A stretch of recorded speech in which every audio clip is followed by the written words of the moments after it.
Scheherazade's voice danced through the room like incense smoke, sweet and entrancing.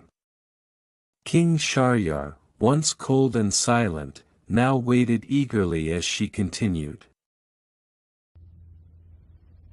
"O Genie," said the second old man, standing straight with his two black dogs seated obediently at his feet, "listen to my story. If it pleases you, grant the merchant another third of his life. Know then that I was once the youngest of 3 brothers, all merchants like myself. Our father, upon his death, left us each with a portion of his wealth and a ship with which to trade upon the sea. My brothers were older, greedy, and impatient. They took their fortunes and set off at once, while I remained, investing slowly, building my business with care and caution. Over time, my wealth grew. When I felt secure, I, too, took my goods and sailed abroad. After a year of trading, I returned with profits so vast I could scarcely count them. I gave thanks to the heavens, paid alms to the poor, and celebrated with modesty. Not long after, my brothers returned as well, but their fortunes had turned. They had squandered everything, their goods, their ships, even their clothes, lost to wine, women, and foolish wagers. They came to me like beggars barefoot, ashamed, and broken. Though they had once mocked me for my careful nature, I did not turn them away. I welcomed them into my home, shared my earnings, and even gave them ships and goods to rebuild their fortunes.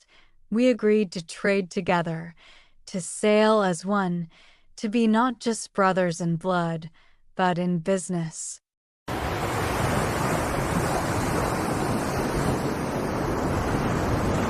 But the darkness in their hearts had not changed. One night, after a successful voyage, as we returned with our holds full of rare cloth and exotic spices, they invited me to walk with them on the deck under the stars.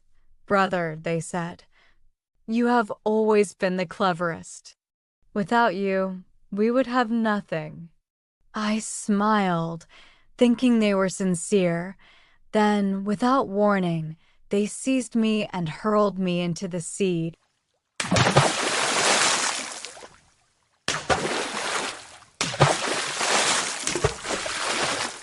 I remember the cold swallowing me, the weight of betrayal heavier than the ocean itself, but fate intervened.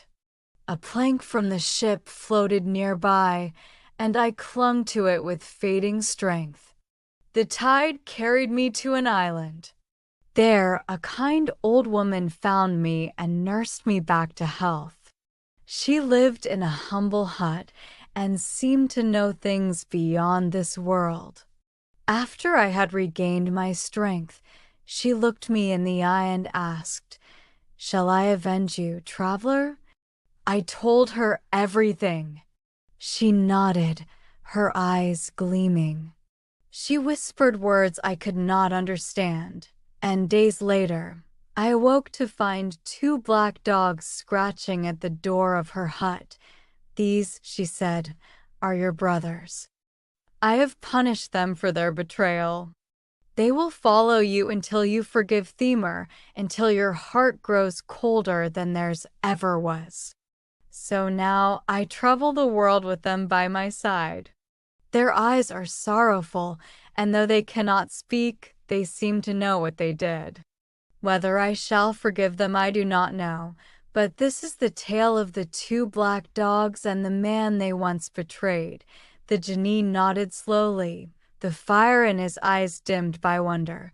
This tale, too, is more wondrous than I could have imagined. I grant the merchant another third of his life.